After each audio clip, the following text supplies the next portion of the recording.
Hello friends, I am Harish Demla from accurate fortune astrology. दोस्तों, सिंह लगन में आगे बढ़ते हैं और देखते हैं कि यदि चंद्र देव अष्टम भाव में बैठ जाए तो हमें क्या फल देंगे। देखिए दोस्तों, अष्टम भाव एक मिस्टीरियस हाउस है और यहाँ पर लाइफ में काफ़ी तरह की ऑब्स्टेकल्स मिलती हैं और डेथ एंड लाइफ का घर है ये। तो यहाँ उतार चढ़ाव बहुत मिलते हैं, एक लाइफ की एक ट्रांसफॉर्मेशन रहती है, यानी कि लाइफ की रियल टाइम इवेंट से आदमी की लर्निंग्स होती रहती है और इंसान की पर्सनालिटी में एक निखार आता रहता है। और इस घर का संबंध बीमारियों से भी है, सडन इवेंट से भी है, और इस घर का संबंध इनहेरिटेंस से भी है, जॉइंट एसेट से भी है, कुछ ससुराल की तरफ से हमारे पास अगर कुछ वेल्थ वगैरह का योग बनता है तो भी इसी घर से देखते हैं, रिसर्च वगैरह भी इसी घर से देखते हैं। और एक छुपा हुआ घर है ये, और यहाँ पर 12 नंबर साइन है। 12 नंबर साइन भी कुछ ऐसा ही है, बड़ा सीक्रेट साइन है, सबकॉन्शियस माइंड का है। 12 नंबर व्यय का साइन है, यानी कि खर्चे का साइन है। 12 नंबर साइन में जो भी प्लैनेट बैठता है उसका कुछ ना कुछ व्यय, कुछ ना कुछ खर्चा हो जाता है। तो खर्चा सिर्फ पैसे का नहीं, किसी भी चीज़ का हो सकता है। और 12 नंबर थोड़ा सा एक डिस्टेंस का साइन है, दूर का साइन है। यहाँ थोड़ा कन्फ्यूज़न क्रिएट कर देता है ये इंसान की लाइफ में। जो भी प्लैनेट यहाँ आ जाता है तो थोड़ा सा कन्फ्यूजिंग स्टेट में रहता है। फिर ये तो चंद्र है, चंद्र क्या है? हमारा मन है, हमारी इमोशन है। चंद्र जैसा सॉफ्ट प्लैनेट 8वें घर में फंस जाए और 12 नंबर साइन में फंस जाए तो इसको हम बहुत अच्छा नहीं मानते, क्योंकि यहाँ पर ये जो लियो असेंडेंट लोग होते हैं ये बड़े फिक्स्ड नेचर के होते हैं, स्टेबल होते हैं। ये स्टेबल साइन है, फिक्स साइन है। और अब इंसान एक फिक्स्ड इंसान का जो मन है वो एक ऐसी राशि में बैठ जाए जो फिकल है और जो ड्यूअल है, तो यही मेंटालिटी आदमी की डबल माइंडेड रहेगा, कंफ्यूज रहेगा और डिसीजन लेने में दिक्कत आएगी इंसान को। और फिर अष्टम भाव की प्रॉब्लम्स भी रहेंगी, कष्ट भी रहेगा। देखो, यहाँ चंद्र बैठ जाए तो सबसे पहले तो बीमारी का योग बनाएगा। बीमारी हार्मोनल इश्यूज दे सकता है, ब्लड से रिलेटेड प्रॉब्लम्स दे सकता है, डाइजेस्टिव इश्यूज दे सकता है, कोल्ड, कफ, साइनस, रेस्पिरेटरी जैसी प्रॉब्लम्स दे सकता है। और फिकल माइंडेड तो दे ही सकता है, साइकोलॉजिकल इश्यूज भी दे सकता है। अगर ये इश्यूज बढ़ जाएं तो आदमी की लाइफ में बड़े चैलेंजेस पैदा हो जाएंगे और ये इश्यूज बढ़ भी सकते हैं इस प्लेसमेंट में। अगर चंद्र एफ्लिक्ट हो जाए पूरी तरह से, चंद्र के साथ बुध बैठ जाए, बुध नीच का हो जाएगा। बुध क्या? हमारा ब्रेन है, चंद्र हमारा माइंड है। माइंड तो यहाँ प्रॉब्लम में है ही है। अगर बुध यानी कि ब्रेन भी हमारा वीक हो जाए तो डेफिनेटली यहाँ पर थोड़ी और प्रॉब्लम्स बढ़ जाएंगी। और अगर चंद्र और बुध बिल्कुल एक ही डिग्री में बैठ जाए, अंशों में भी ज़्यादा फर्क ना हो, तो आदमी मेंटली चैलेंज्ड भी मतलब हो जाएगा। लेकिन उसमें ये देखना ज़रूरी है कि वो किस नक्षत्र में बैठे हुए हैं और नक्षत्र का लॉर्ड कहाँ है। सपोज यहाँ एक उत्तर भाद्रपद नक्षत्र मिलता है, अगर ये दोनों उत्तर भाद्रपद नक्षत्र में आ जाएं, चंद्र और बुध, और बहुत ही नज़दीक आ जाएं, एक ही डिग्री, अंशों में भी फर्क ना हो, और शनि भी कुछ खराब बैठा हो, 12वें घर में चला जाए, चंद्र की राशि में ही बैठ जाए, तो आदमी मेंटली चैलेंज्ड रहेगा, साइकोलॉजिकल इश्यूज रहेंगे, उसमें बहुत दिक्कत आ जाएगी। या शनि की दृष्टि में चंद्र आ जाए और तो भी यहाँ पर प्रॉब्लम्स रहेंगी। शनि छठे घर में चला जाए, छठे घर से 8वें घर को तीसरी दृष्टि से देख ले, तो भी यहाँ प्रॉब्लम्स आएंगी। तो कहने का मतलब ये है कि अगर चंद्र का कनेक्शन अपने एनिमी से किसी भी तरीके से हो जाए, यानी कि कंजंक्शन के थ्रू, आस्पेक्ट के थ्रू, या चंद्र की राशि में जाके वो बैठ जाए, तो यहाँ पर प्रॉब्लम्स बढ़ जाएंगी, चंद्र की डिग्निटी और वीक हो जाएगी। उसमें और भी चीज़ें देखने की हैं कि चंद्र पे कोई अगर अच्छी दृष्टि आ जाए, जुपिटर की दृष्टि आ जाए, तो यहाँ पर चीज़ें थोड़ी सी ठीक हो जाएंगी। तो कहने का मतलब ये है, this is one of the risky placements, what I mean to से।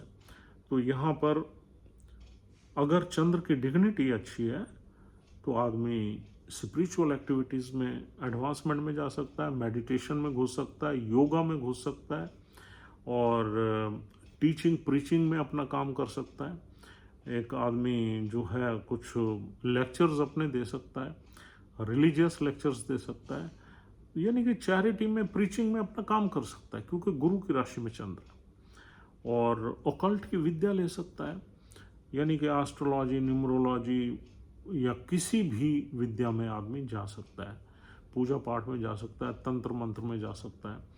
और अगर यहाँ पर चंद्र के साथ शुक्र भी आ जाए तो फिर यहाँ पर ये घर दूसरी तरफ चला जाएगा, यानी कि आदमी सेक्स सेंसुअलिटी में जा सकता है।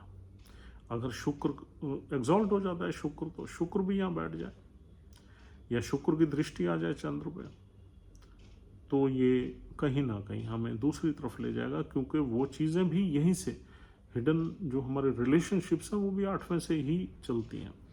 तो यहाँ पर डिपेंड करेगा ये चंद्र एफ्लिक्टेड है या इसको कुछ प्लैनेट सपोर्ट कर रहे हैं। ये चंद्र हमें चैरिटी में ले जा रहा है या फिजिकल कार्नल प्लेजर्स में ले जा रहा है। 12वां घर भी ऐसा ही है, 12 नंबर साइन ऐसा ही है। तो ये आपको यहाँ पर देखना जरूर, तभी 8वें घर की प्रेडिक्शंस को डीकोड करना या प्लेसमेंट्स को डीकोड करना बहुत उस पर बड़ी चीज़ों को देखना पड़ता है। लेकिन चंद्र यहाँ इंसान को फिकल माइंडेड बना देगा, कमज़ोर बना देगा, कंफ्यूज बना देगा, डिसीज़न लेने में प्रॉब्लम्स आएंगी और आदमी थोड़ा सा लॉस्ट रहेगा। और अब सिंह लगन जैसा आदमी थोड़ा लॉस्ट हो जाए तो उसकी पर्सनालिटी अफेक्ट हो जाएगी, तो वो फिर सिंह लगन नहीं रहेगा, उसका कहीं ना कहीं बिगड़ जाएगा मामला। तो इस तरह के फल यहाँ देखने को हमें मिलते हैं। बीमारी इसलिए हो गई क्योंकि अष्टम भाव है, 12 नंबर साइन है, दोनों ही साइन बीमारियों के, कोई ना कोई लंबी बीमारी का योग बन जाता है यहाँ पर। और दूसरी चीज़ ये है, अगर फीमेल के चार्ट में ये प्लेसमेंट आ जाए तो ज़्यादातर हार्मोनल इश्यूज वगैरह क्रिएट हो जाते हैं, वाटर रिलेटेड प्रॉब्लम्स रहती हैं बॉडी में। और हम देखें तो आदमी के खर्चे वगैरह यहाँ ज़्यादा रहेंगे। खर्चे बीमारियों में हो सकते हैं या कुछ उल्टे सीधी चीज़ों में हो सकते हैं। यहाँ पर एक पॉजिटिव अगर हम चीज़ें देखते हैं तो ये आपका इनहेरिटेंस वगैरह में वेल्थ दिलवा सकता है, क्योंकि मून इस चीज़ का कारक ही है, चंद्र जो है वेल्थ का कारक ही है। अगर चंद्र फिर सूर्य का भी मित्र है, अगर और इसकी दृष्टि भी दूसरे घर पे है। अगर चंद्र किसी भी नक्षत्र में बैठे, अगर उस नक्षत्र का लॉर्ड दूसरे घर में ही जाके बैठ जाए, जैसे सपोज यहाँ रेवती नक्षत्र में चंद्र आ जाए, रेवती नक्षत्र बुध देव का है, और बुध दूसरे घर में 6 नंबर राशि में एग्जॉल्ट होकर बैठ जाए, तो ये बहुत बड़ा इनहेरिटेंस का योग बना देगा, वेल्थ का योग बना देगा। बुध का संबंध दूसरे घर से हो जाए। यहाँ रेवती नक्षत्र के 4 चरण मिलते हैं। अगर ये पूर्व भाद्रपद नक्षत्र में बैठ जाए चंद्र, और गुरुदेव दूसरे घर में बैठ जाए, तो भी इनहेरिटेंस का योग बना दे। वेल्थ के मामले में ये प्लेसमेंट काम कर सकती है। खर्चे तो करवाएगी, लेकिन जॉइंट एसेट्स के थ्रू या इनहेरिटेंस के थ्रू वेल्थ, या किसी बीमे के थ्रू वेल्थ का योग ये प्लेसमेंट बना देती है। अगर इसका कनेक्शन नक्षत्र के थ्रू या डिस्पोजिटर गुरु ही है, उसके थ्रू किसी धन के भाव से पड़ जाए, यानी कि 11th हाउस से हो जाए, चौथे घर से हो जाए, दूसरे घर से हो जाए, 5वें घर से हो जाए संबंध, तो कहीं ना कहीं वेल्थ क्रिएट करने के लिए ये योग अच्छा है। और अगर हम ऑक्यूपेशन देखें तो यहाँ पर कहीं ना कहीं एक्सपोर्ट इंपोर्ट के लिए भी ये हमें अच्छे फल दे सकती है, अगर गुरु की प्लेसमेंट अच्छी है तो, क्योंकि गुरु की राशि में बैठा हुआ है और गुरु ऑस्पिशियस प्लैनेट है इस चार्ट में। गुरु की राशि में चंद्रदेव हैं, गुरु की प्लेसमेंट कहीं अच्छी होगी, गुरु की दृष्टि होगी अष्टम भाव पे, तो डेफिनेटली ये एक जो है ना बिजनेस में या ऑक्यूपेशन में आपको एक्सपोर्ट इंपोर्ट में, मल्टीनेशनल कंपनीज में, फॉरेन सिग्निफिकेंस में, फॉरेन की सेटलमेंट में ये पोजीशन ले जा सकती है। और यहाँ देखते हैं हम ससुराल पक्ष। ससुराल को लेके इंसान कंफ्यूज रहेगा। हम ये नहीं कह सकते कि बहुत ज़्यादा उससे खुशी मिलेगी, ऑब्स्टेकल्स ही रहेंगे, क्योंकि 12वें घर का स्वामी यहाँ पड़ा हुआ है अष्टम भाव में। और यहाँ पर तंत्र मंत्र की विद्या आदमी सीख सकता है, ऑकल्ट में अच्छी नॉलेज ले सकता है, और अपना प्रोफेशन भी इस तरह का आदमी कर सकता है अगर चंद्र यहाँ पड़ा हुआ है तो। और अगर आदमी कहीं मेडिकल प्रोफेशन में है, मेडिसिन्स में है, तो ये प्लेसमेंट अच्छे फल देती है। यानी कि आदमी केयरिंग होता है, थोड़ा सा सोसाइटी के लिए अच्छा काम कर सकता है। अगर आदमी कुछ मेडिकल फील्ड में है या दवाइयों के काम में है तो दिस इज़ द बेस्ट। अगर आदमी किसी ऐसे काम में है जो बिहाइंड द सीन है, हिडन है, प्राइवेट है, सीक्रेट है, उस तरह की अगर इंसान का प्रोफेशन है, उसमें भी ये चंद्र अच्छा काम कर सकता है। और यहाँ पर नक्षत्र मिलते हैं दोस्तों 3। पहला नक्षत्र पूर्व भाद्रपद है, जुपिटर का है, उसका एक ही चरण है। दूसरा उत्तर भाद्रपद जिसके 4 चरण है। तीसरा रेवती नक्षत्र है जिसके 4 चरण है। उत्तर भाद्रपद नक्षत्र शनिदेव का है और रेवती नक्षत्र बुध देव का है।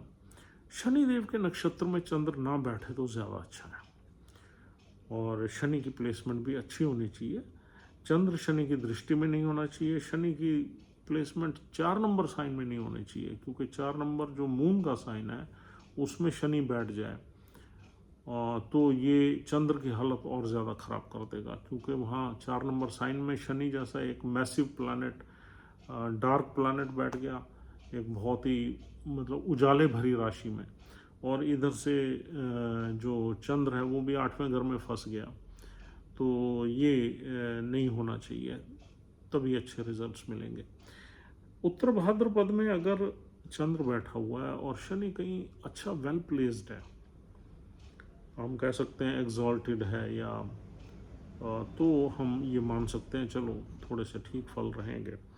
और तीसरा बुध के नक्षत्र में भी, अब रेवती नक्षत्र बुध का है, Budh is also enemy of moon. Budh के नक्षत्र में फिर भी चंद्र बैठ जाए तो थोड़ा मेंटल स्ट्रेस तो देता है, लेकिन बुध जो है शनि से थोड़ा सा बेटर प्लैनेट है। बुध अगर इस लगन में भी बुध के पास 11वां घर और दूसरा घर है, दोनों वेल्थ के घर हैं। बुध के अगर रेवती नक्षत्र में चंद्र बैठ जाए और बुध 11वें या दूसरे घर में बैठ जाए तो बहुत ऑस्पिशियस है। लगन में बैठ जाए तब भी ऑस्पिशियस है। तो इस तरीके से आपको ये ब्लेस कर सकता है इनकम के मामले में। यहाँ से जो भी आपको इनकम मिलेगी वो सडन गेन्स मिलेंगे। सडन लॉसेज या सडन गेन्स का हाउस है ये। आदमी को ज़ीरो से हीरो बनाने वाला और हीरो से ज़ीरो बनाने वाला ये प्लैनेट और ये हाउस है। तो यहाँ पर आदमी को सडन गेन्स रहेंगे लाइफ में या लॉसेज रहेंगे, उसके लिए आपको 5वें घर की कंडीशन ज़रूर देखनी पड़ेगी। 5वें घर में आपकी जो है 9 नंबर शायद राशि है 5वें घर में, और हाँ 9 नंबर जुपिटर की राशि है। अगर जुपिटर की प्लेसमेंट चार्ट में अच्छी है तो यहाँ से आपको अच्छे गेन्स मिल सकते हैं, क्योंकि डिस्पोजिटर भी है यहाँ पर जुपिटर इस राशि का 12 नंबर का। तो दोस्तों इस तरीके से आपने इसको एनालाइज करना है। अब यहाँ पर विपरीत राजयोग भी बता देते हैं, जो कि बहुत लोग पूछते रहते हैं। एक तो नक्षत्र के लॉर्ड की प्लेसमेंट अगर अच्छी होगी, जिसमें चंद्र बैठा हुआ है, तो अच्छे रिजल्ट्स दे सकता है चंद्र, नहीं तो बुरे देगा। और फिर यहाँ पर विपरीत राजयोग कंडीशन तभी क्रिएट होगा जब चंद्र के साथ कोई मैलेफिक प्लैनेट है, लेकिन चंद्र से थोड़ा दूर बैठा हुआ है। मैलेफिक मतलब शनि, बुध, सूर्य, कोई भी, सूर्य भी मैलेफिक्स में आता है और मंगल भी।